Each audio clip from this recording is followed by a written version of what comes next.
예수님의 탄생은 부인할 수 없는 사실입니다. 예수님의 탄생은 어떤 소설에서 나타나는 또는 누군가에 의해서 지어진 그러한 글에 의해서 만들어진 것이 아닙니다. 그래서 예수님의 탄생은 역사적으로 어떻게 그 사실이 확인되어지는지를 한 사건을 통해서 성경은 증거를 하고 있는데, 그것은 사람들이 목격자라는 것입니다. 예수님의 탄생을 알리는 소식, 이와 같이 예수님의 탄생을 알리는 소식은 인류를 향한 구원의 나팔이었습니다. 하나님께서는 인류를 향해 구원의 소식을 전합니다. 이때에 조금 전에 말씀드렸던 것처럼 예수님은 그냥 아무 흔적도 없이 나타나는 것이 아니라, 예수님께서는 이 땅에 구원의 주님으로 오실 때에, 태어나실 때에 하나님께서 두 분류를 통하여 예수님의 탄생을 알립니다. 그 한 분류는 이방인이었습니다.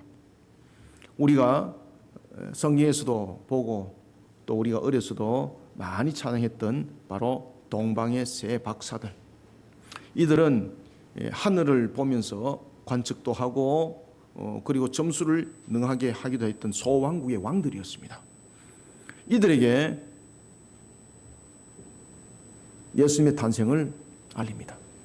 그리고 그들은 예물의 향기를 가지고, 예물을 가지고 예루살렘으로, 베들레헴으로 예수님이 탄생한 장소로 오게 됩니다.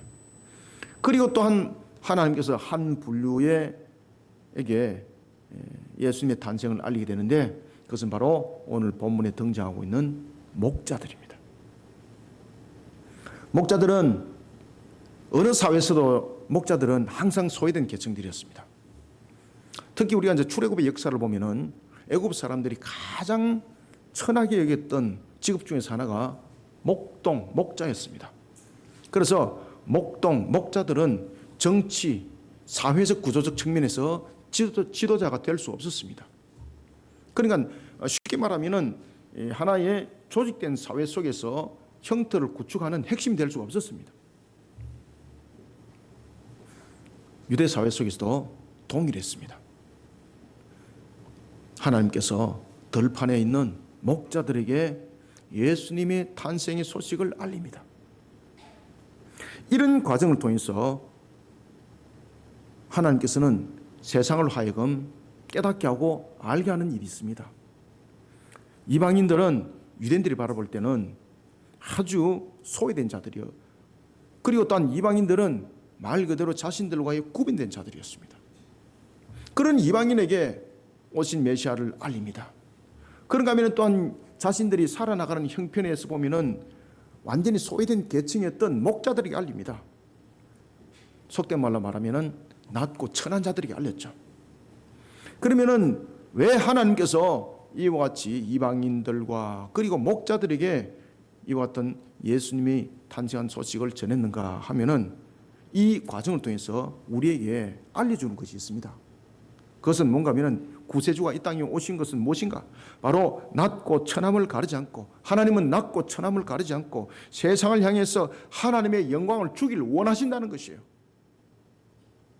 세상의 우상 숭배자들은 자신들의 뭔가를 정성을 갖다 바쳐서 뭔가를 획득하려고 하지만은, 오신 메시아는 하나님의 뜻은 그것이 아니고 하나님께서 낮고 천한 자리에 있는 이들에게 하나님의 영광을 주기 위해서 왔다는 겁니다.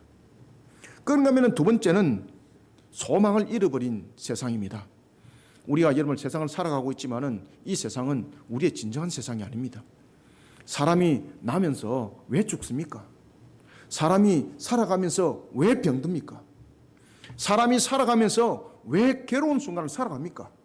이게 전부 다 인간의 죄와 결탁되어 있는 문제거든요. 그런데 이 문제는 세상의 그 어떤 것들로도 해결할 수 있는 길이 없는 겁니다. 그러면은 예수님께서 우리의 구세주로 오신 이유는 무엇인가? 바로 이 문제를 해결하겠다는 겁니다. 하나님은 소망을 잃어버린 세상을 구원하기 위해 약속의 말씀대로 이 땅에 오셨다는 것이 바로 예수님의 탄생이었습니다. 그런가 하면 또 한 세 번째는, 하나님은 두려움과 공포 가운데 놓여있는 세상에 진정한 평화를 주기 위해서 예수님의 탄생을 알렸던 것입니다. 이런 구세주가 세상에 오셨다는 사실을 하나님은 유대 사회 기득권층에 또는 권력자들에게 알지 않았습니다. 예수님께서 오신 소식을 기득권층에 알리고 권력자들에게 알리면 얼마나 그 소문이 빨리 더 퍼지겠습니까? 그런데 그들에게 알리지 않습니다. 무슨 이유 때문에 그럴까요? 그 이유는 예수님께서 이 땅에 오신 목적을 그들에게 알림으로 인해서 메시아로 오신 그 목적이 흔들림을 당하기 때문입니다. 사람이 가지고 있는 죄성은요, 권력 가운데 있으면 더욱더 자신의 권력을 탐하는 속에 자신의 권력을 더욱더 공고하기 위해서 수단과 방법을 가리지 않고 악한 일을 하게 되어 있습니다. 그러니 예수님이 우리의 구세주로 오셨다는 이 사실은 자신들에게 걸림돌이 되는 겁니다. 그러니 반가울 일이 없는 겁니다. 심지어 여러분들 예수님을 나중에 십자가에 못을 박을 때에 대제사장이 어떤 말을 하는가 하면 이런 말을 합니다. 설령 예수가 메시아라 할지라도 죽어야 되겠다. 우리를 위해서, 우리의 안녕을 위해서, 우리의 사회를 위해서 이 메시아라 할지라도 그 메시아는 죽어야 되겠다. 왜? 자신의 권력, 자신의 구조적 측면에서 방해가 되거든요. 이게 우리의 모습들입니다. 그러니 하나님께서 메시아 되시는 예수님께서 이 땅에 오실 때 권력자들과 그리고 기득권층에 알리지 않았던 겁니다. 소외된 자들에게 알렸던 겁니다. 사랑하는 성도 여러분, 우리는 예수님께서 구세주로 이 땅에 오신 사실을 기념하는 신앙이 되어서는 안 됩니다.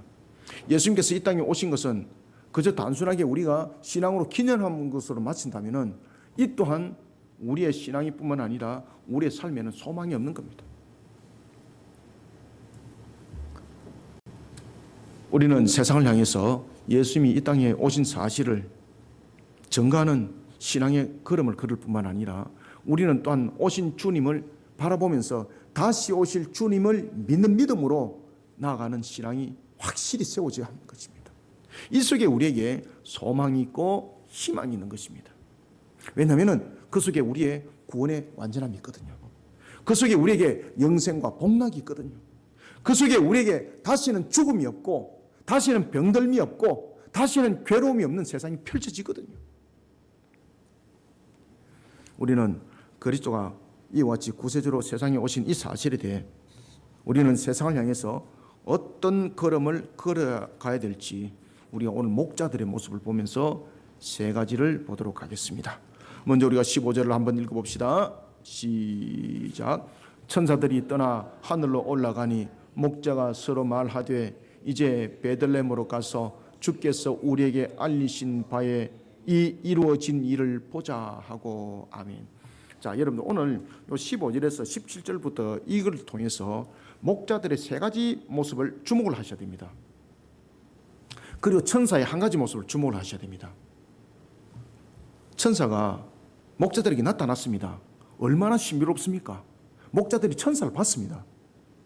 얼마나 희귀한 사건이 벌어졌습니까? 그러면 목자들에게 중요한 사항은 천사가 나타난 겁니다. 천사들이 계속 머물면서 목자들을 자신들이 원하는 방향으로 이끌어갈 수가 있습니다. 그런데 오늘 본문에 딱 보면은 천사들이 목자들에게 하나님께서 자신들에게 준 사명을 딱 전하는 것으로만 끝나고 천사들은 싹 사라져버려요. 그리고 목자들의 행동을 주시하시기 바랍니다. 목자들의 행동 속에서 세 가지가 나타납니다. 그것은 뭔가 하면 가자는 것이었고 보자는 것이었습니다. 가자는 것과 보자는 것은 의지거든요. 그런데 가자는 것과 보자는 것이 그냥 단순한 의지가 아니라 믿음을 가진 의지라는 거죠. 그런데 가자, 보자가 그냥 생각으로 마쳤습니다. 그러면 결실은 없습니다. 여러분들, 농부가 농사를 짓는데 야, 씨를 뿌려가지고 좋은 씨를 뿌리면은 좋은 열매 맺을 것이야. 풍성한 열매를 맺어서 추수의 결실을 맺을 것이야. 생각만 가지고 있으면은 결실을 맺어지나요? 신앙도 똑같아요. 그래서 오늘 우리는 이 목자들의 세 가지를 주목하셔야 됩니다.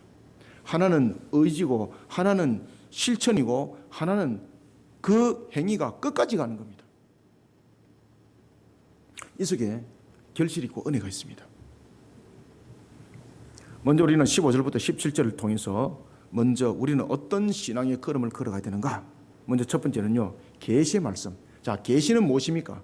계시라는 것은 뭔가 하면은 하나님께서 그 말씀을 열어주셔서 보게 하시고 알게 하는 것, 이거를 계시라고 말하는 거예요. 우리는 하나님께서 오늘도 우리에게 주신 이 성경을 계시의 말씀이라고 말하는 거예요. 그래서 이 성경을 하나님께서 믿음을 가진 우리에게 특별히 줬다. 그래서 성경을 특별 계시라고 말하는 거예요. 자연이라든지 이런 것은 하나님께서 일반적으로 모든 사람들에게 열어주신 하나님의 음성이 그 속에 있어요.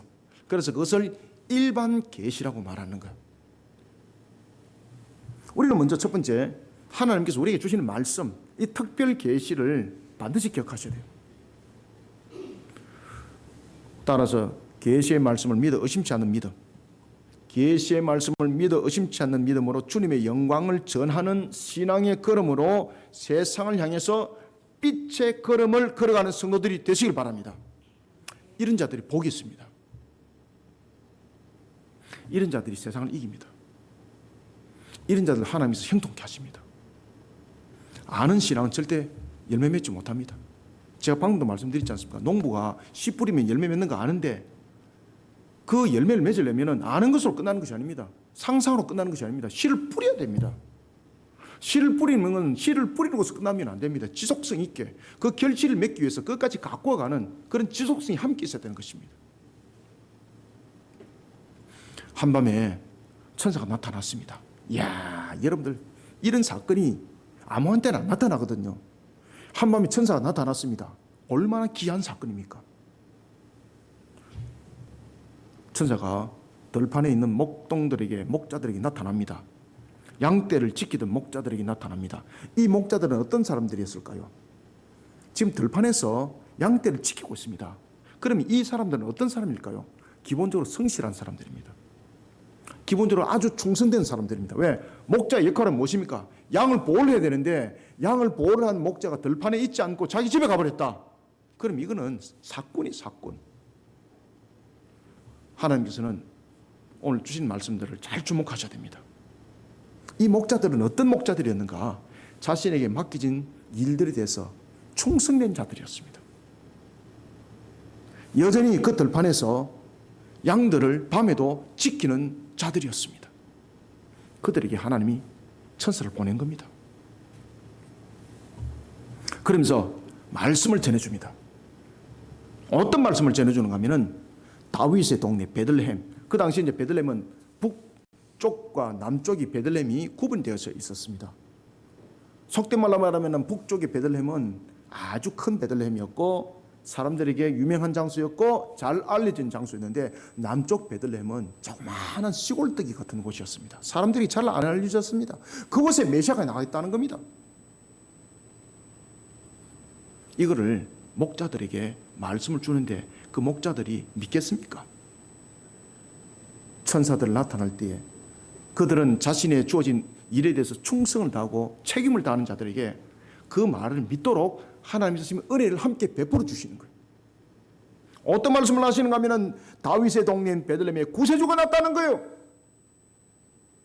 이게 하나님께서 은혜를 안 베푸시면 이 믿어지겠냐 말입니다. 안 믿어집니다. 여러분들이 지금 예배를 드리고 있습니다. 여러분들이 지금 하나님께 예배를 드리고 있습니다. 하나님이 살아계시면 눈에 안 보이잖아요.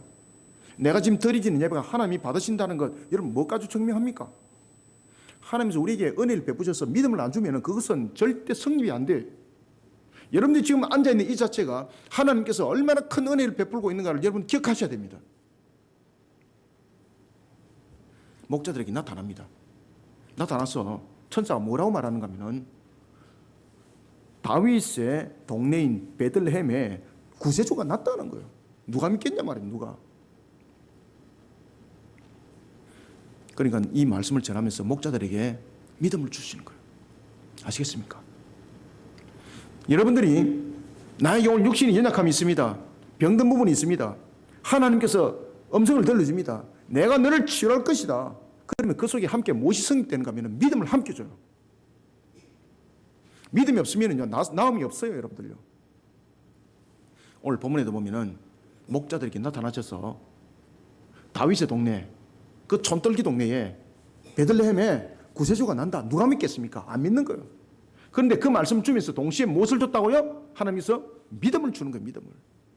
믿음을 주니까 믿더라는 겁니다. 목자들이 믿음을 주니까 믿더라는 겁니다. 하나님의 말씀인 성경이 하나님의 말씀이심을 여러분 믿으십니까? 그럼 이 말씀에 믿음이 있어야 되는 거예요. 야, 그 성경 그 기록했는데 그 멋지게 해놨네. 그 속에 역사 없습니다. 믿음으로. 여러분들이 병들미 나은 줄 믿으십니까? 믿음으로. 여러분들이 무너짐을 회복되는 것을 믿으십니까? 믿음으로. 목자들에게 하나님께서 먼저 믿음을 탁 주시는 거예요. 그때에 그 믿음은 이제 실천하는 신앙으로 나타나야 되는 거예요. 그래서 목자들의 세 가지를 주목하셔야 된다는 거예요. 믿음을 줄 때에 이 믿음이 신앙으로 반응하지 못하면 절대 복되지 못해요. 만약에 이 목자들이 믿음을 줄 때 이 세 가지의 신앙에 반응을 안 했다면 이 성경에 이 목자들 기록 안 됩니다. 지금 어떻게 기록되는가 하면 하나님께서 그렇게 은혜를 베푸심에도 불구하고 이것들이 믿음이 없이 엉뚱한 짓 하더라. 그렇게 딱 끝나버리는 겁니다. 오늘 본문에 보면은 이 목자들이 얼마나 복된 길로 가는지 잘 보시길 바랍니다. 먼저 그들에게 믿음을 딱 주니까 그들의 제일 먼저 선택 베들레헴으로 가자는 거예요. 베들레헴으로 가서 이루어진 일을 보자는 거예요. 믿음의 첫 번째 나타나는 반응, 우리의 의지가 분명해야 됩니다. 하나님께서 우리에게 믿음을 더해 주십니다. 그때 우리 속에 나타날 때 첫 번째 반응은요, 우리의 의지가 발동되어져야 되는 거예요. 아는 것으로 끝나는 것은 아무것도 아니에요, 여러분들. 베들레헴, 다윗의 동네, 그곳에서 구세주가 났다는 거예요. 여러분, 나다나엘 기억하십니까? 나사렛에서 어찌 선한 것이 날 수 있느냐 아시겠습니까? 이것이 유대인들이 가지고 있는 사고입니다. 그런데 구세주가 났다니 믿겠느냐 말입니다. 믿음을 안 주면 못 믿는 거예요. 그런데 믿음을 가졌을 때 이들의 의지는요, 그대로 신앙으로 일어나는 거예요. 그 말씀대로 우리가 베들레헴에 가자는 거예요. 가서 그리고 보자는 거예요. 보자는 거. 이루어진 일을 보자는 거예요. 이루어진 일을. 여러분들, 하나님께서 우리에게 믿음을 주지 않습니까? 그럼 여기에 대해서 우리는 믿음은 상식으로 받아들이는 것 아닙니다. 믿음은 우리의 인격과 함께 되는 겁니다. 믿음은 우리의 의지의 발현과 함께 나타날 때 하나님의 역사를 일으켜요. 여러분들요. 여러분들이 연약한 모습 속에서 무너짐이 있습니다. 육신이 무너짐을 있습니다. 상함이 있습니다. 그 속에 하나님께서 반드시 믿음을 딱 주시거든요. 믿음으로 노크를 딱딱 해요. 너가 나을지어다. 이걸 믿음으로 받아들이면서 그 믿음은 우리의 의지와 함께 나타나야 되는 거예요. 여러분들 아시겠습니까? 그러니까 이 의지가 나타나면서 뭐라고 말합니까? 그래, 우리가 가자. 가서 보자. 여러분들, 천사가 나타났을 때에 너희들이 베들레헴에 가라 그 이야기 안 했습니다. 베들레헴에서 구세주가 났다 이야기했습니다. 아시겠습니까? 그래서 잘 주목을 하셔야 된다는 거예요. 그래서 어떤 자들이 은혜가 있는가? 믿음이 더해졌을 때에 그것을 신앙으로서 성화시켜 실천하는 자들이 복이 있는 거예요, 여러분들요. 그렇기 때문에 씨는 뿌리는 자가 열매를 맺어요. 뿌리지 못하면 절대 열매는 없어요, 여러분들요. 베들레헴으로 첫 번째 가자는 거예요, 가자는 거. 믿음이 있으면 우리의 의지가 확실해져요, 여러분들요. 우리 성도들이 그러잖아요. 우리 목사님은 한 번 시작하면 끝장 본다. 제가 믿음이 없으면 제가 하겠습니까, 제가? 확신을 가지고 하는 거예요, 제가. 그들의 반응은 첫 번째 베들레헴으로 가서 이루어진 일을 보자라는 믿음의 자세입니다. 반드시 믿음의 자세를 가지시길 바랍니다. 그러니까 그들이 그 믿음의 자세 속에서 진짜로 메시아를 본 겁니다. 얼마나 복이 있습니까? 천사들은 목자들에게 구세주로 이 땅에 오신 예수님의 탄생을 알립니다. 그리고 천사들은 어떻게 합니까? 하늘로 그냥 올라가 버립니다. 천사들도 굉장히 중요한 역할을 했습니다. 만약에 천사들이 계속해서 머물렀다면 목자들의 중심은 어디로 자꾸 기울겠습니까? 천사에게 기울어지는 겁니다. 신비한 것 속에 기울어지는 겁니다. 한국에 이단이 태동했을 때에 가장 기초적 출발들이 뭔가 하면요, 신비적 속에만 빠져 있다 보니까 이단들이 태동을 하기 시작했던 것이 한국 교회의 이단의 출발점입니다. 우리에게는 신비로움이 신앙 속에 반드시 있습니다. 천지와 만물을 만드신 것, 창조하신 하나님, 우리를 병든 자를 회복시키는 것, 전부 다 신비하잖아요. 근데 그 신비에만 머물러 있으면 안 된다는 거예요. 그래서 천사가 목자들에게 하나님의 말씀을 전하고 사라져버려요. 왜? 하나님의 말씀에 주목하도록 하기 위해서.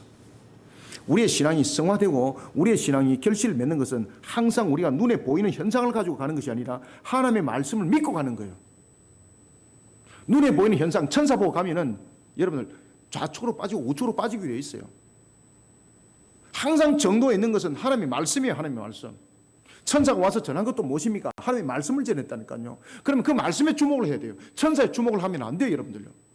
그래서 천사도 사라지는 거예요. 말씀만 딱 전하고. 그래서 목자들이 천사에 주목을 안 했던 겁니다. 천사가 사라졌기 때문에.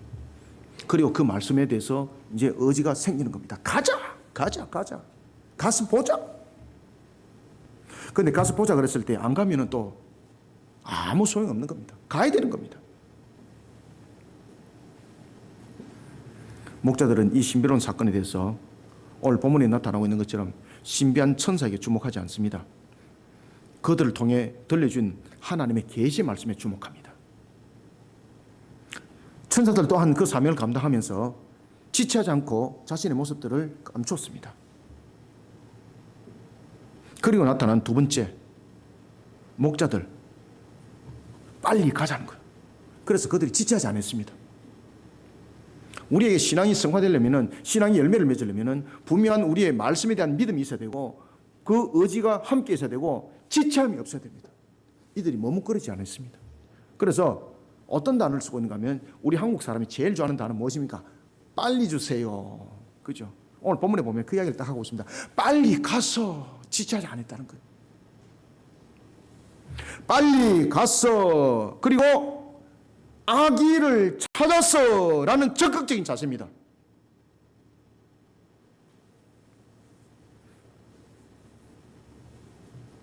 믿음의 확신은 그 말씀을 믿어 의심치 않는 발걸음의 적극적 상태가 함께 있어야 됩니다. 그때의 결실을 보는 겁니다.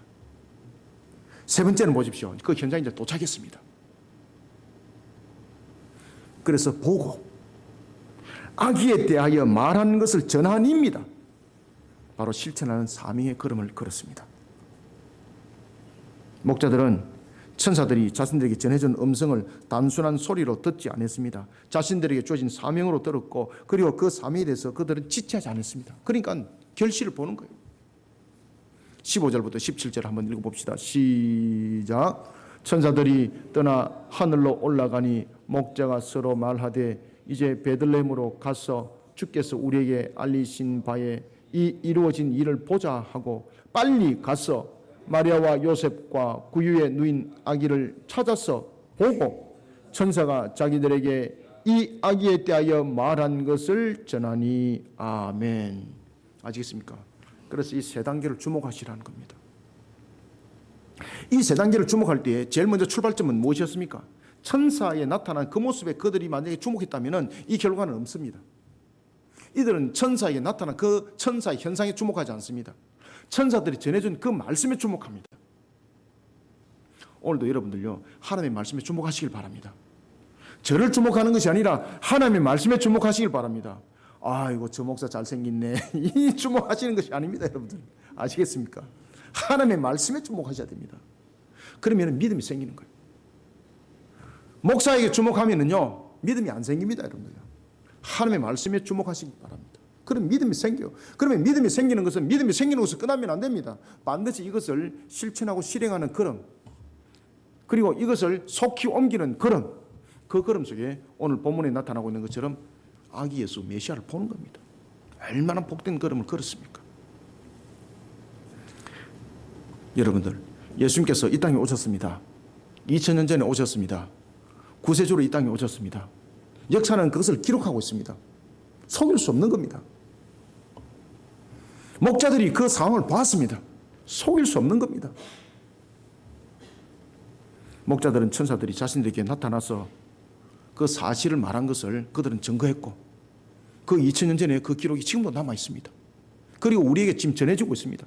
이걸 우리가 믿음의 눈으로 바라보셔야 되는 것입니다. 야, 그거 누가 기록한 것 아이가? 그거 누가 우리가 봤나? 여러분들 이수진 장군 여러분들 임진왜란 때 거북선 타고 임진왜란 때 일본 배를 갖다 무찔른 거 여러분 봤습니까? 본 사실 있어요? 아무도 안 봤잖아요. 근데 다 믿잖아요. 역사의 기록이 남아 있습니다. 성경이라는 역사의 기록이 남아 있습니다. 믿음의 눈으로 바라보시길 바랍니다. 믿어 의심치 마시길 바랍니다. 믿음이 있어야 여러분들요, 결실 있죠. 믿음이 없이 그냥 앉아있으면 시체, 해골이 해골. 예수님께서 이 땅에 오셨습니다. 구세주로 오셨습니다. 목자들이 지금 증거하고 있잖아요. 목자들의 관심은 천사들이 아니었습니다. 하나님의 말씀입니다. 여러분들, 우리의 계시의 말씀은 얼마나 중요한지 모릅니다. 계시의 말씀은 골로새서 1장 25절에도 증거하고 있습니다. 하나님의 뜻을 이루는 측면에서 감추었던 것을 나타내는 겁니다. 오늘도 하나님께서 우리의 계시 말씀을 주고 있습니다. 믿음으로 바라보시길 바랍니다. 그런데 이것을 믿음으로 바라보지 못하게 하는 것이 우리의 주변과 우리의 환경에 있습니다. 오늘도 우리에게 주어진 말씀, 하나님의 주신 그 음성, 우리는 그 음성을 따라가는 자들이 되어야 합니다. 목자들처럼 말입니다. 목자들이 하나님의 영광을 발견한 것은 하나님이 주신 계시의 말씀을 믿었던 겁니다. 그리고 그 말씀을 전하기 위해서 걸음을 옮긴 것입니다. 사랑하는 성도 여러분, 저와 여러분들의 신앙이 만약 천사와 같은 어떤 현상에 주목했다면, 신앙을 들은 것으로만 마무리했다면, 아는 것으로만 멎었다면 우리는 은혜를 받지 못합니다. 은혜 결실을 맺지 못합니다. 목자들처럼 오신 메시아를 전가하는 이 기쁨 속에 행하는, 실천하는 신앙의 걸음을 걸어가는 자들이 다 되시길 바랍니다. 이런 하나님의 걸음을 옮기는 자를 하나님은요, 사명자로 여기고 있는 거예요. 예수님께서 2000년 전에 오셨습니다. 우리는 이 사실을 세상을 향해서 전가할 때에 우리는 사명자가 되는 겁니다. 하나님이 얼마나 기뻐하는지 모릅니다. 그런 우리의 모습을 통해서 하나님은 우리의 부족함을 아시거든요. 야, 일을 오래 써야 되겠는데 병들었다. 그러면 하나님께서 회복시켜서 더 오래 쓰는 거예요. 여러분들 아시겠습니까? 우리는 목자들처럼 오신 메시아를 전가하는 이 기쁨을, 이 소식을 세상 가운데 전거해내는 하나님의 계시의 사명자들이 되시길 바랍니다. 이런 신앙 있는 걸음, 세상을 향한 빛의 걸음이 되는 겁니다. 이런 빛의 걸음, 하나님의 은혜를 받게 되어 있습니다. 여러분들, 이런 걸음, 주님의 열매복이 되어 있습니다. 오늘도 이런 가운데 힘있게 전가하는 빛의 걸음을 걸어가는 하나님의 기뻐하는 계시의 증인들이 다 되시기를 소원합니다. 두 번째는 18절을 읽습니다. 시작. 듣는 자가 다 목자들이 그들에게 말한 것들을 놀랍게 여기되. 아멘. 자, 여기서 이제 두 분류를 딱 보셔야 됩니다. 자, 18절 보십시오. 19절. 목자가 똑같은 이야기를 했습니다. 그런데 많은 사람들은 목자들의 이야기를 듣고 놀랍게 여기는데 의심을 합니다. 그런데 똑같은 말을 들었던 마리아는 그 목자들의 음성, 그 말을 생각하고 마음판 속에 새깁니다. 두 분류가 생깁니다. 목자들이 많은 사람들에게 전했을 때 이 사람들은 처음엔 놀랍게 여겼습니다. 이야, 천사를 만났어요? 천사에 주목한 거죠. 하나님께서 그렇게 말씀하셨는데 메시아를 만났습니다 라는데 메시아는 관심을 안 두는 겁니다. 의심을 하는 겁니다. 이런 사람들이 대부분입니다. 저와 여러분들이 복음을 전합니다. 우리가 구원과 심판을 전합니다. 우리의 영생에 대해서 전합니다. 우리가 지금 죽고 사망하는 것들, 우리가 병드는 문제들, 우리가 근심과 염려 속에 살아가는 것들, 전쟁과 기근이 있는 이 모든 부분들은 우리의 죄로 인하여서, 인간이 범한 죄로 인하여서 나타난 결론입니다 라고 말하면 사람들이 안 믿습니다. 이 문제를 해결하기 위해서 예수님께서 십자가를 지셨고 2000년 전에 십자가에서 그 모든 것을 이루셨습니다. 그런 주님이 다시 오십니다. 야, 다시 오신단 말이냐? 놀랍게 여기는데 안 믿습니다. 그 소설이야, 소설. 그 기독교에서 만들어낸 그 종교야. 근데 제가 항상 그럽니다. 그래, 조금만 기다려봐라. 주님이 다시 오시는 그날 너희들의 눈에 그것을 보고 슬픔이 피눈물로 변하는 날이 올 것이다. 여러분, 우리는 두 번째로 18절부터 19절을 통해서 세상에서 들려오는 소리에 영혼을 팔지 마시길 바랍니다. 우리가 믿음을 전할 때에 세상에서 우리에게 참 힘들게 만드는 경우도 많습니다. 야, 그건 그냥 종교야. 그냥 그 기독교에서 하는 이야기야. 라면서 또는 니나 잘 믿어. 라고 말하는 경우도 많습니다. 그에 대해서 우리는 시험 당하시면 안 됩니다. 세상은 오늘 본문에도 보십시오. 목자들이 많은 사람들이 전했지만 많은 사람들이 처음에 놀랍게 여기는데 안 믿습니다. 이게 세상의 모습들입니다. 이게 바로 공중의 권세자인 마귀가 그 사람들의 마음을 미혹해버렸고 그 사람들의 마음을 삼켰기 때문에 안 믿는 겁니다. 우리는 세상에서 들려오는 소리에 영혼을 팔지 말고 하나님께 주신 말씀을 마리아처럼 마음판 속에 새기는 신앙이 되어야 합니다. 하나님께서 주신 말씀을 마음판에 간직하며 거친 들판과 같은 세상의 영혼들의 심령을 옥토밭으로 갖고 가는 그런 신앙의 걸음을 걸어가는 복 있는 자들이 되시기 바랍니다. 목자들은 천사들이 들려주는 계시의 말씀을 따라 베들레헴에 도착합니다. 그리고 이곳에서 태어난 예수가 인류를 구원할 메시아라는 사실을 생모인 마리아에게 전합니다. 그리고 그녀의 남편이었던 요셉에게도 알립니다. 그리고 이 목자들은 여기서 끝나지 않습니다. 이들은 천사들을 통해서 자신들에게 계시해 준 그 하나님의 말씀, 그리고 자신들이 그 계시의 말씀대로 목격한 예수에 대한 많은 그 내용들을 많은 사람들에게 지금 증거를 했습니다. 그런데 사람들의 반응이 어땠을까요? 저와 여러분들이 예수님이 우리의 구세주라는 사실, 메시아라는 사실 우리는 믿어 알고 있습니다. 그런데 이 사실을 세상에 가서 말해 보십시오. 세상 사람들이 뭐라고 말합니까? 할렐루야, 내가 믿습니다. 이런 사람들이 100에 1명도 나타나기가 어렵습니다. 여러분들 부산의 복음화가 몇 프로인 줄 아십니까? 10%도 되지 않습니다.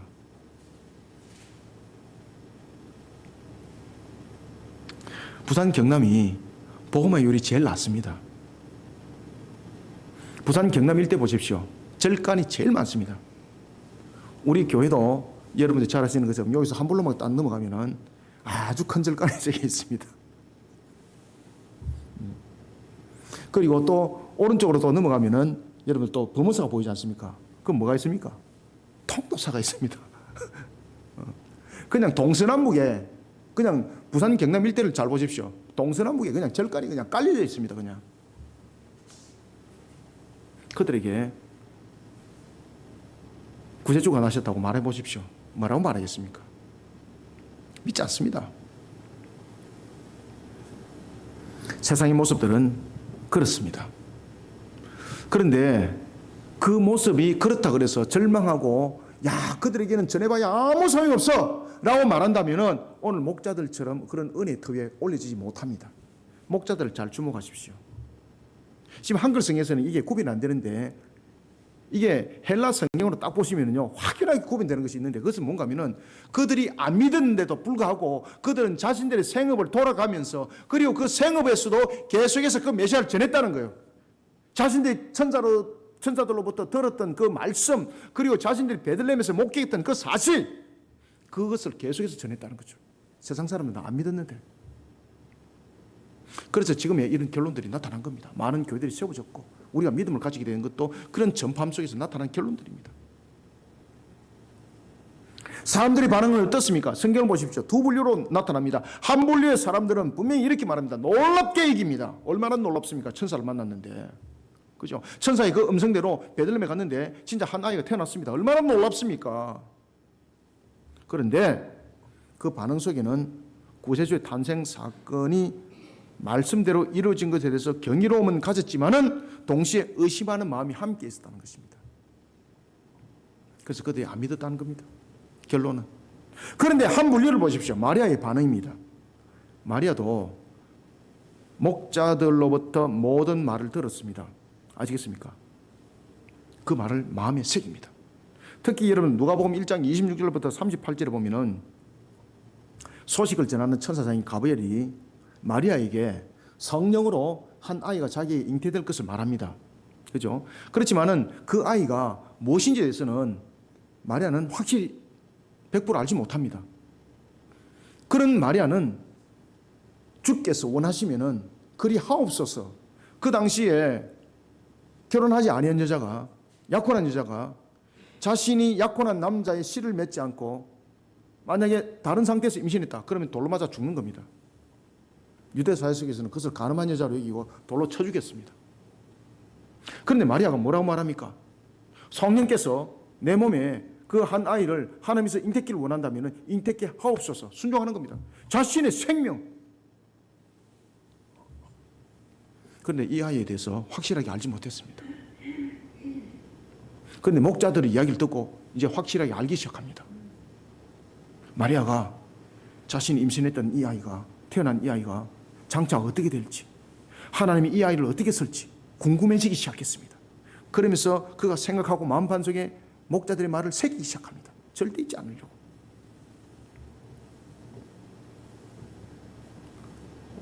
마리아는 이 사건 그리고 이 내용들이 앞으로 어떻게 전개될지, 그리고 이 아이는 어떤 존재로 성장할지 곰곰하게 생각합니다. 하나님의 뜻이 어떻게 이루어질 것인지 함께 생각해 봅니다. 18절 19절을 읽어주시기 바랍니다. 시작. 듣는 자가 다 목자들이 그들에게 말한 것들을 놀랍게 여기되 마리아는 이 모든 말을 마음에 새기어 생각하니라. 아멘.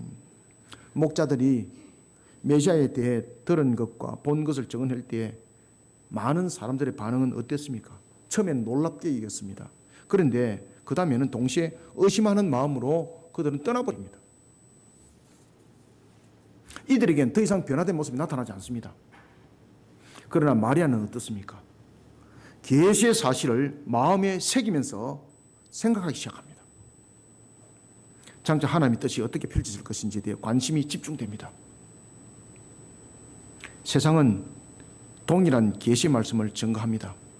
그런데 나타나는 반응은 다릅니다. 저와 여러분들이 오늘 주신 이 말씀이 우리에게 계시되고 있습니다. 우리가 받아들이는 이 내용과 믿음을 가지지 않는 자들이 똑같은 말을 계시해 줬지만 받아들이는 방향은 다릅니다. 그렇다 그래서 낙망하고 절망하지 마시길 바랍니다.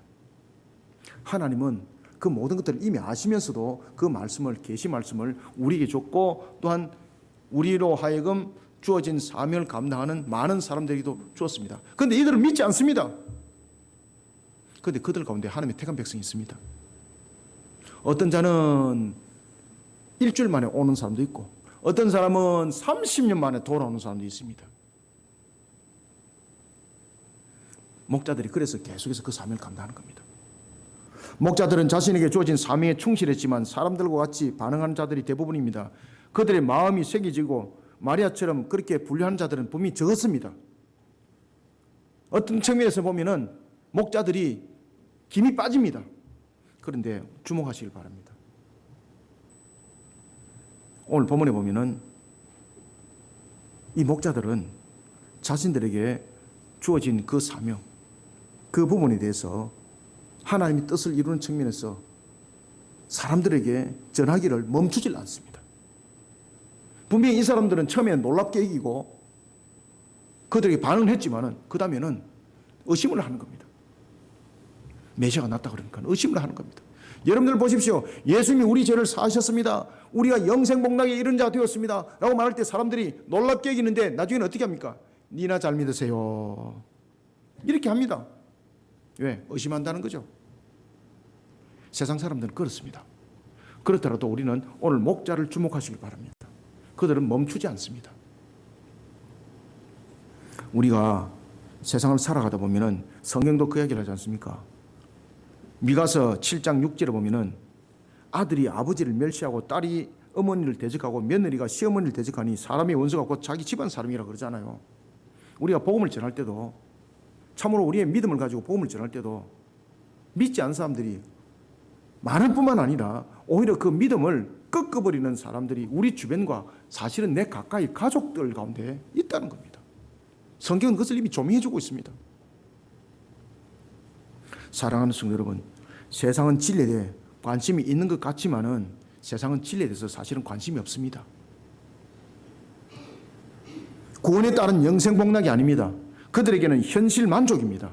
그런데 놀라운 사실은 현실 만족은 곧 우리의 구원의 완성 속에서 이루어집니다. 그런데 세상은 이것을 구별해서 보려고 하고 있고 구별해서 또한 보고 있습니다. 그러니까 예수 그리스도를 믿는 믿음 속에 우리에게 복락이 있다는 것을 지워버리는 거예요. 하나님은 화복의 주권자십니다. 하나님은 모든 것을 친히 주관하시는 절대 주권자십니다. 이것을 믿으십니까? 우리는 이 믿음 속에 우리는 달려가는 것이 우리의 어떤 믿음의 상식이 아닙니다. 이것은 사실입니다. 우리는 사실을 증거하고 있는 자들입니다. 그래서 그것을 진리라고 말하는 겁니다. 그런데 세상은 이 진리를 믿지 않습니다. 오늘 본문도 보십시오. 목자들이 많은 사람들에게 전했지만은 이 많은 사람들이 믿지 않습니다. 믿는 사람은 마리아와 같은 소수입니다. 그런데 하나님께서 멈추지 말라고 말하는 겁니다. 대적을 하라는 겁니다. 사람들을 대적하라는 것이 아니라 그런 사람들에게 믿음을 가지 못하도록 만들어 놓는 영적 세력이 있는데 그가 바로 마귀라는 거예요. 그래서 야고보서 4장 7절은 이렇게 증가합니다. 그런즉 너희는 하나님께 복종할지어다 마귀를 대적하라 그러면 너희를 피하리라. 아멘. 왜 그 사람에게 이와 같이 구세주의 메시아를 믿지 못하게 할까요? 눈에 보이지 않는 마귀의 세력들이 그들을 삼켰기 때문입니다. 그래서 우리는 그들을 대적해야 됩니다. 그들을 대적하라는 것은 사람과 싸워쓰기라는 것이 아니라 영적 대적입니다. 이 영적 대적은 한순간으로 멈춰서는 안 되는 겁니다. 그래서 오늘 목자들처럼 그 사람들이 놀랍게 이기고 의심했지만은 그 전하는 것을 멈추지 않습니다.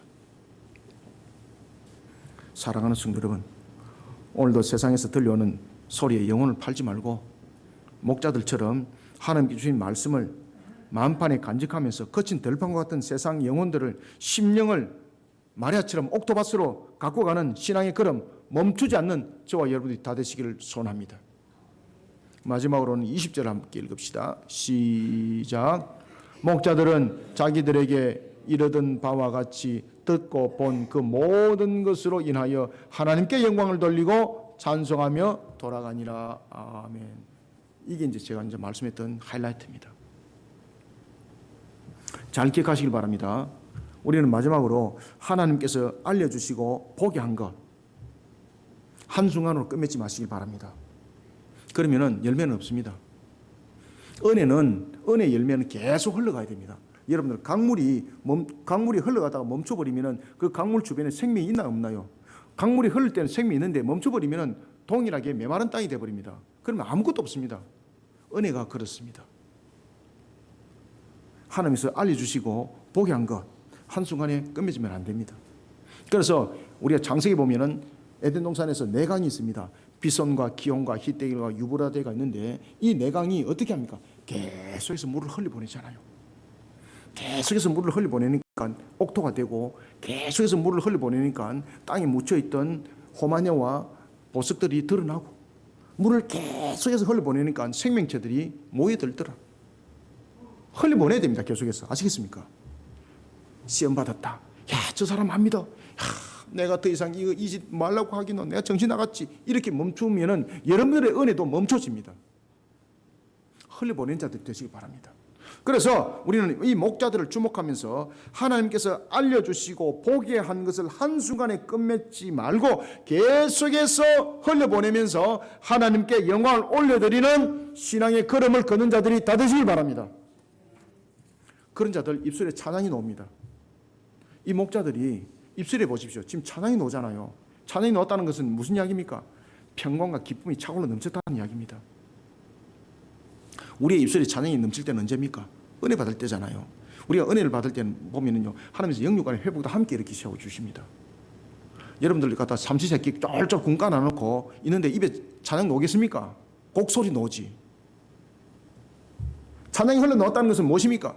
환경과 모든 것들이 회복되고 은혜가 차올라 넘치는 상태라는 것을 말하고 있는 겁니다. 주님의 일을 끝까지 흘려보내시길 바랍니다. 목자들은 자신들의 생업이라는 양을 돌아보는 자리로 돌아가기 전에 자신들이 듣고 본 그 모든 것을 사람들에게 전했습니다. 그런데 성경을 주목하셔야 됩니다. 이 사람들은 많은 사람들에게 전했지만은 그 많은 사람들은 처음에는 놀랍게 여기고 그리고 의심하면서 그냥 돌아서 버립니다. 그런데 이 일들을 이 사람은 멈추지 않습니다. 목자들이 계속해서 자신들의 생업을 돌아갔어도 계속해서 그 일들을 합니다. 그러다 보니까 하나님께서 그의 입술에 찬양이 흘러나오게 만드는 거예요. 찬양은 여러분들 어떤 상태에 놓는다고요? 지금 이들이 기뻐서 찬양하는 겁니다. 이들이 근심이 있고 염려가 있고 생업이 힘들고 무너지고 건강이 무너졌으면 입에서 어찌 기쁨의 찬양이 나오겠습니까? 놓을 수가 없는 거예요, 여러분들요.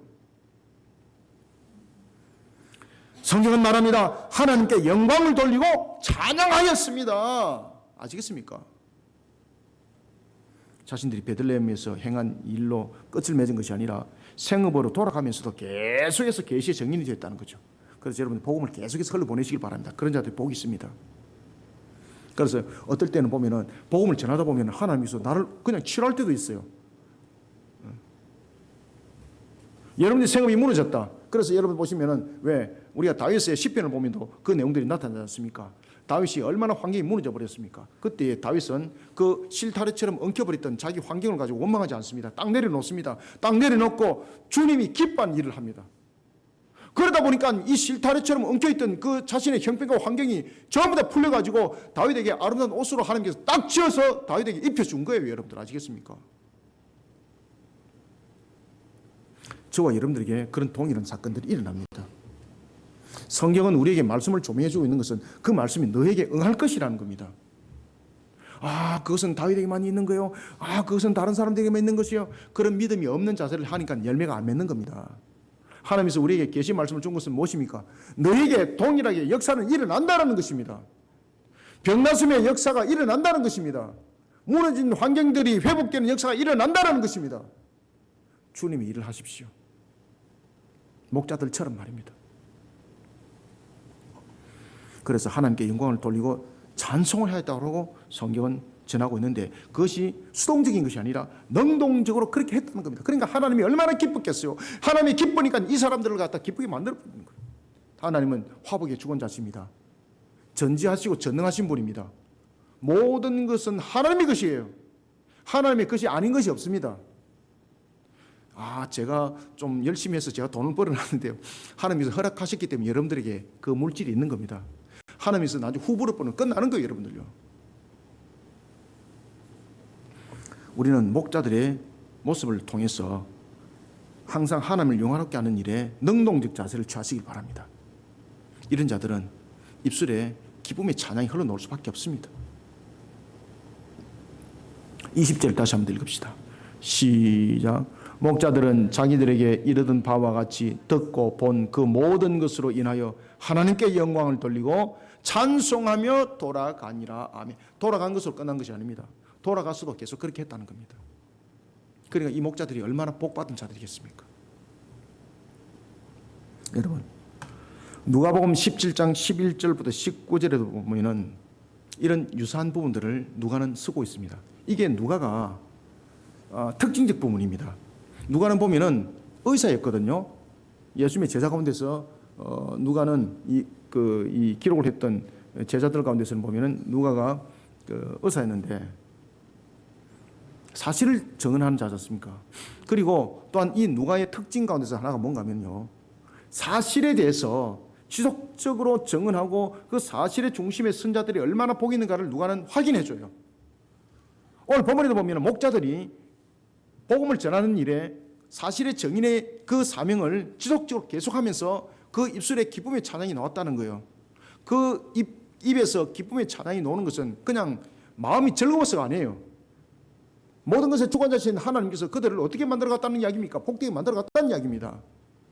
이런 유사한 부분들이 누가복음 17장에도 등장해요. 누가복음 17장 17절부터 누가복음 17장 11절부터 19절에 보면은 한 사건이 있습니다. 10명이 나병이 걸린 10명이 있습니다. 이 나병은 어떤 것들로도 치료가 되지 않는 병이었습니다. 당시에.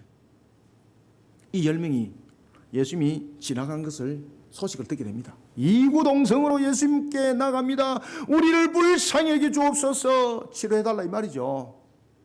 하나님이신 그분이 치료해달라는 거죠. 그들의 바람은 무엇입니까? 내 몸만 낫게 되면은입니다. 아시겠습니까? 다른 아무것도 그들은 원하지 않습니다. 왜? 죽는 것보다 지금 더 고통이 지금 자신의 몸을 다스리고 있기 때문에 이 나병으로부터 치료받기를 간절히 구합니다. 10명이.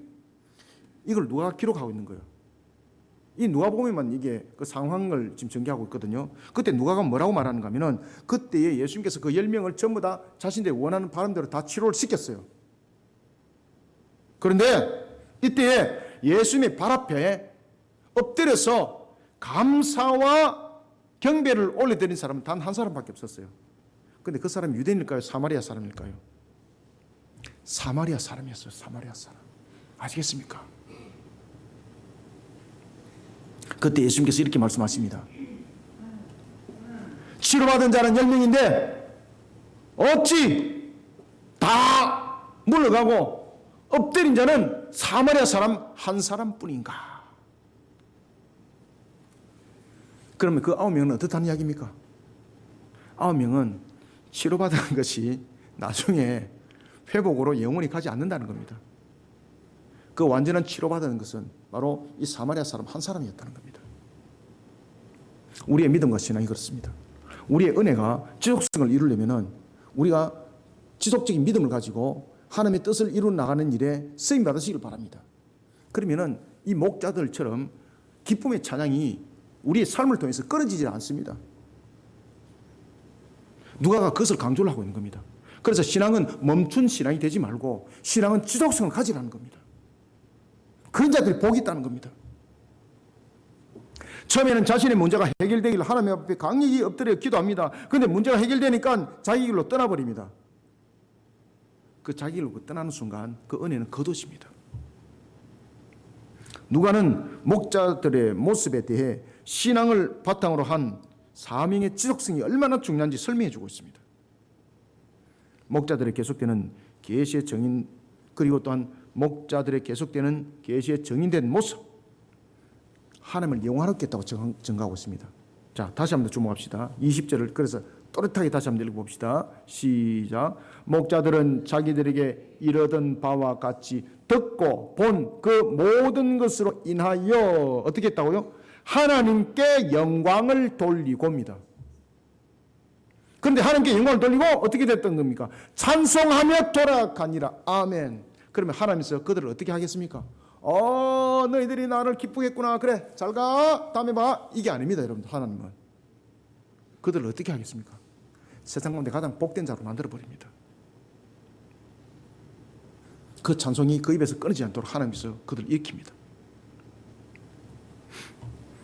하나님께서 알려주시고 보게 한 것에 대해 한순간 행하는 일로 끝을 맺지 마시고 목자들처럼 계속해서 하나님께 영광을 올려드리는 신앙의 산증인들이 다 되시길 바랍니다.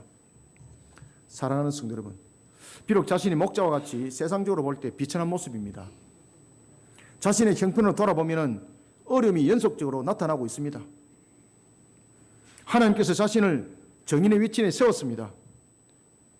그러면 우리의 입술에서 무엇이 나타날까요? 하나님, 제가 형편이 좀 만만치 않아서 못하겠습니다. 하나님, 나는 이거 안 되겠습니다. 안 되는 대로 은혜는 열매 없습니다. 하나님께서 우리에게 우리 형편을 이미 다 알고 계십니다. 하나님께서 어떤 분이라고요? 전지하시고 전능하시다 그랬습니다. 전지하시다는 것은 우리의 형편과 우리의 환경 전부 다 안다는 이야기입니다. 그럼에도 불구하고 우리에게 말씀 줬다는 것은 그 전능성이 그 일을 하도록 만들어 주겠다는 겁니다. 그런데 거부를 합니다. 거부를 하는 것은 하나님의 전능성을 못 믿겠다는 것이죠. 그 못 믿겠다 하는 그대로 은혜의 열매는 없는 겁니다. 하나님께서 나타나셔서 우리에게 어떤 삶을 줬습니다. 어떤 일들을 줬습니다. 그것은 내가 무지하고 내가 부족함이 있고 참으로 내가 여러 가지 부분에서 함량이 미달이 되지만은 하나님이 세웠다는 거죠. 그러면 그 능력과 그 모든 회복은 누가 주겠다는 겁니까? 전능하신 하나님께서. 전능하신 하나님께서 다음에는 일으켜서 그렇게 쓰겠다는 겁니다. 그러니 하나님이 주신 사명을 감당할 때는 항상 아멘 하시길 바랍니다. 그것도 지속성을 가지시길 바랍니다. 목자들처럼 말입니다. 그렇게 하나님 앞에 영광을 올려드리는 하나님을 영화롭게 하는 자들이 되시길 바랍니다. 그 입에 생업이, 그 기업이 찬양 끊어지지 않습니다. 그것이 누구에게 나타난다고요? 성경은 우리에게 조명해주고 있는 것은 그것이 내게 나타난다는 거예요. 내게. 그래서 우리가 바티스트 사역 축도를 하잖아요. 여러분들요. 얼마나 재밌습니까? 하나님께서 어떻게 보실지 여러분 날마다 기대가 되지 않습니까? 가진 것은 아무것도 없는데, 개털도 없는데, 그럼에도 불구하고 얼마나 감사합니까 우리가? 하나님께서 어떤 기적의 역사를 우리를 통해서 일으킬지 보자는 거죠. 목자들을 보면서 우리는 자신들의 생업도 돌아봅시다. 목사님, 생업이 안녕을 이루어야 주의 일도 하지요 라고 말하는 사람은 은혜가 거기서 멈춥니다.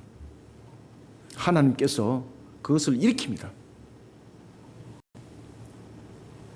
입술에 흘러나오는 고통과 괴로움이 아니라 찬양의 입술이 될 것입니다. 진정 어린 신앙이 묻어나야 합니다. 이런 목자들과 같은 신앙, 어찌 전능하신 하나님이 나는 너를 모른다 말할 수 있습니까? 절대 그럴 수 없습니다. 하나님께서 알려주시고 보게 하는 것을 한순간으로 깨닫지 말고 목자들처럼 계속해서 하나님께 영광을 올려드리는 신앙의 걸음을 기쁨으로 걸어가는 찬양의 입술들이 다 되시기를 소원합니다. 말씀을 맺겠습니다. 성자 하나님께서 인류의 구원을 이루기 위해 구세주인 예수로 이 땅에 오셨습니다. 믿으십니까? 네. 여기에 대해서 확신을 가지셔야 됩니다. 대속의 완전함을 이루기 위해 그리스도로서 그 사역을 이루셨습니다. 믿으십니까? 우리는 주님이 이 땅에 성육신하여 오신 것을 그저 기념하는 신앙으로 머물면 안 됩니다. 우리는 이 사실에 대한 목자들처럼 정인이 되어야 합니다. 기쁨의 정인이 되어야 합니다. 그들 보십시오. 자신들의 생업들을 떠나서 사실을 확인하러 갔습니다. 생업들을 떠났습니다. 그리고 생업들을 또 돌아가면서도 주님께 주신 그 사명을 감당하고 있습니다. 기쁨으로 말입니다. 그래 하나님께서 얼마나 복되하겠습니까? 자신들이 생업들을 떠났습니다. 그럼 생업들가 불안하잖아요. 그런데 이 생업들을 누가 지킨다는 이야기입니까? 하나님이 지키신다는 이야기예요. 여러분들 아시겠습니까? 내가 이래서 주의 일을 못하겠습니다. 저래서 주의 일을 못하겠습니다. 그럼 자신의 생업도 안 지켜지는 겁니다. 이 사람들은 생업들을 떠났습니다. 누가 지킵니까? 하나님이 지켜주시는 거예요. 여러분들 아시겠습니까? 그러니까 이 목자들이 목양을 하는 양들은 어떻겠습니까? 더욱더 건강하여서 생육번성 충만함의 역사가 일어날 수밖에 없는 거예요. 여러분들요. 이것이 여러분들의 산업이고 기업이 되길 바랍니다. 예수님께서 이 땅에 오신 그 목적을 이루는 측면에서 우리는 쓰임받는 자들입니다. 죄인인 우리를 구원하기 위해서 이 땅에 오셨습니다. 구원은 우리를 가장 복된 길로 인도하는 길입니다. 이 가운데 영생이 있고 이 가운데 복락이 있습니다. 예수님에 대한 이 사실을 우리는 계시하는 산증인이 되어야 합니다. 우리의 생업들을 통해서 모든 환경을 통해서 여기에 대한 산증인들이 다 되어서 주님 오시는 그날까지 산증인이 되어서 하나님 앞에 영광을 올려드리고 주님 앞에 감사와 찬양을 올려드리는 여러분들이 다 되시기를 소원합니다. 이런 가운데 주님께서 내리시는 복된 소낙비가 여러분들의 모든 산업 위에 여러분들의 영육간의 건강 위에 일어나기를 주님의 이름으로 축원합니다. 하나님 감사합니다. 주님께서 오늘도 열어주시는 생명의 말씀 꼴의 양식 우리에게 이 한날에선 금의 말씀이 되게 하여 주옵소서. 혼과 육과 골수를 찔러 쪼개게 하여 주시고 오늘도 주신 말씀으로 우리는 영이 살아 움직이기를 소망합니다. 2000년 전에 주께서 이 땅에 오실 때에 우리의 구원의 완성을 이루게 하여 대속의 십자가를 지기 위해서 오셨다면 이제 다시 오실 주님은 우리의 구원의 완성을 이루게 하여서 심판의 주로서 오신다 하였습니다. 오늘도 우리는 다시 오신 주님을 통하여 다시 한 번 더 믿음의 눈으로 바라보면서 우리의 신앙들이 오직 주를 향하고 오직 주께서 주신 명령 사명에 죽도록 충성되이 감당하는 자들로 우리의 예정들은 달려가기를 소망합니다. 이런 속에 우리 성도들 주께서 오늘도 지켜주시고 전지하시고 전능하신 하나님께서 우리 모든 성도들의 영육간의 강건함 속에 주님의 뜻을 더욱더 힘있게 세워나갈 수 있게 도와주시며 하나님의 뜻을 더욱더 풍성하게 맺어갈 수 있도록 모든 생업들도 감람나무, 무화과나무, 포도나무의 결실로서 주의 영광 받으시옵소서. 오늘도 주신 사명 속에 오늘 우리는 목자들과 같은 신앙으로 하나님의 사명의 근본들을 온전히 세워나기를 소원하오니 성령님 도와주시옵소서. 예수님 이름으로 기도드립나이다. 아멘.